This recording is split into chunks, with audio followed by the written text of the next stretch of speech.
accusation. Okay? Yung accusation ni Trillanes.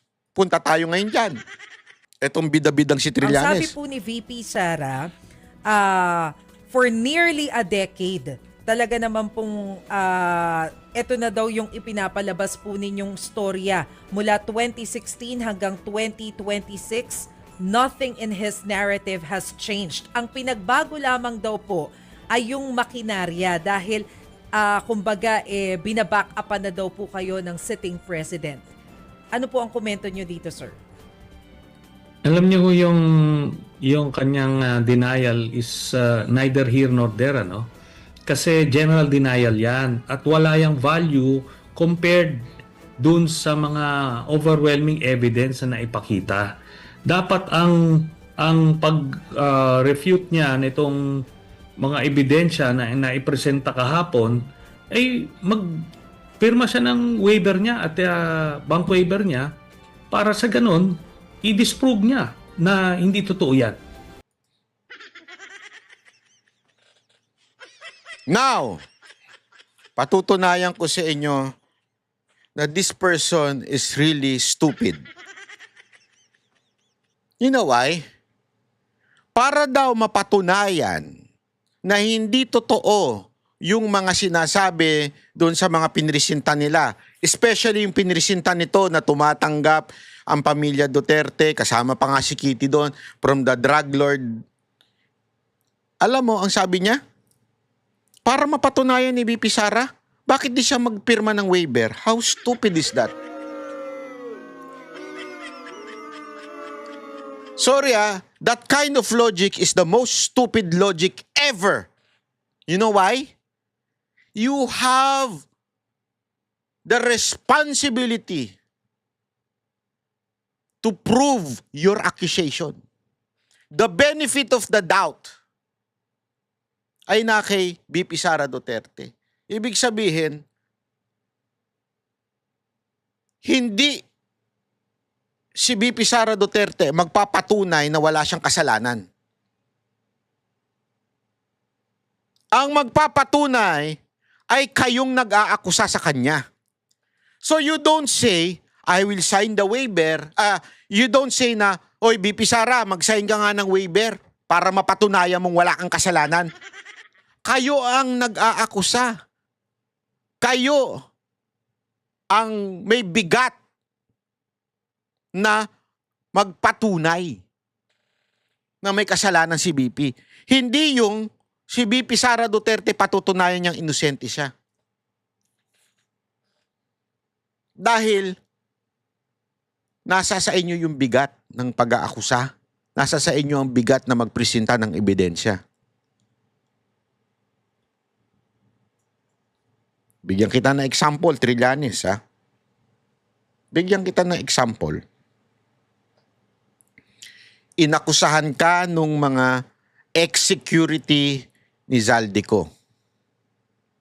Sabi nila, nakatanggap ka daw. Sabi nila, hindi ako. Allegedly, nakatanggap ka daw. Sabi ni mga dating security ni Zaldico ng mali-maletang pera para daw dun sa ICC or something. Sabi nila yon. Okay. Ngayon, sabi mo, hindi totoo yan.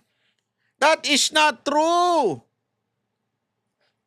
Sumagot ba yung mga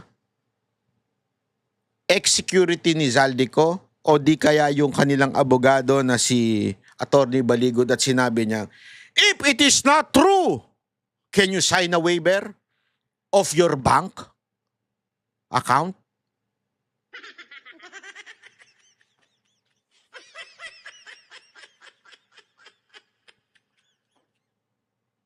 Hindi. You know why? The burden of proof is nasa iyo. Itong sa pag-aakusa kay VP Sara Duterte. Ngayon, yung nag-aakusa naman sa iyo, na binigyan ka daw nila, di umano, allegedly, nasa kanila naman yung burden of proof para patunayan na binigyan kanila. Binigyan kanila. Tama. You understand? Kaya nga stupid itong suggestion mo. Bakit? Hindi si VP Sara Duterte ang may burden of proof. Ano ibig sabihin ng burden of proof? Yung responsibilidad na magpatunay. Wala doon sa inaakusahan. Kung hindi doon sa nag-aakusa, ikaw yung nag-aakusa. Di ba inakusahan mo doon sa Committee on Justice at sinabi mo, oy, tumatanggap ito, pinangalanan mo pa nga, pati nga si Kitty nandun. Ilang taon pala si Kitty nun, batang-bata pa lang siya nung sinabi mong yun. Tumatanggap na kaagad mula sa mga drug lord, kung sino-sinong pinangalanan mo dun. Ang burden of proof nasa iyo. Kaya nga sabi ni VP Sara Duterte, ang tagal-tagal na niyan. That's what she meant dun sa sinabi niyang, dekada na yan. Bakit hanggang ngayon, hindi ka pa naglalabas ng ebidensya? Patunay. Hanggang ngayon, wala ka nilalabas na patunay. Gusto mo ako magpatunay? Naging ilongga na si VP Sara Duterte.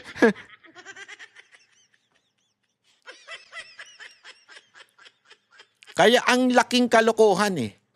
Yung SALN, una, hindi naman. Sa ombudsman lang. Pangalawa, yung AMLAC, pinaliwanag ko na rin sa inyo anong dahilan doon sa AMLAC. Di ba? Pinaliwanag ko sa inyo kung bakit ganun lumobo yun. Pangatlo, itong akusasyon ni Trillanes na tumatanggap daw kung saan-saan. Wala ka naman pinresintang ebidensya. Walang resibo. So lahat yan tatlong akusasyon nyo, olat na naman. Olat.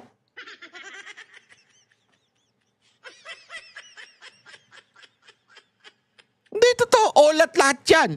Olat na nga kayo kay Madriaga. Olat pa itong tatlong pinresinta ninyong kuno.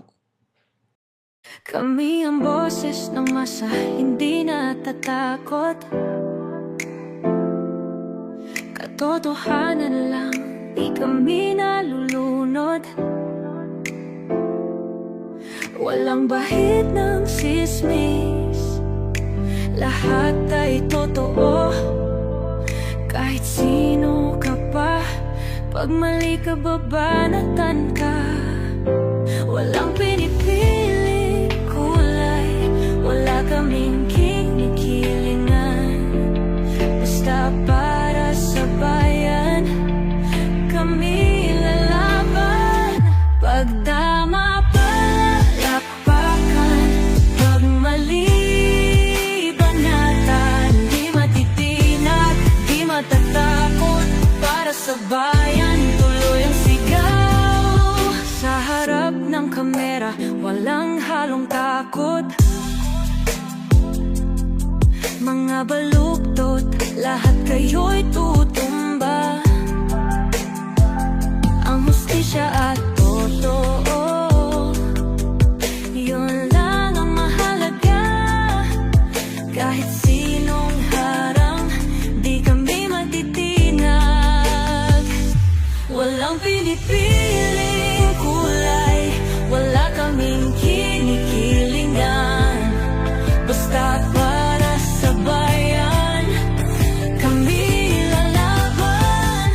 Pag tama palapakan, pag mali banatan. Di matitinag, di matatakot.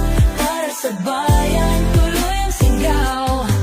Kung nasa tama ka, ikaw ay aming kasama. Pero pag mali ka, handa ka na bang mabasag? Banateros kami, walang inuunan. Dahil bayan muna, bago ang sarili.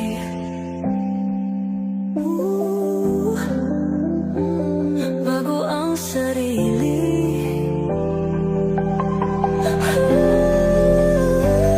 Pag tama palapakan, pag mali banatan. Banateros ang sigaw, katotohanan ang laban. 'Di matitinag, 'di matatakot. Para sa bayan, tuloy ang sigaw. Kung nasa tama ka, ikaw ay aming kasama. Pero pag mali ka, handa ka na bang mabasag? Banateros kami, walang inuunan. Dahil bayan muna, bago ang sarili. Sa harap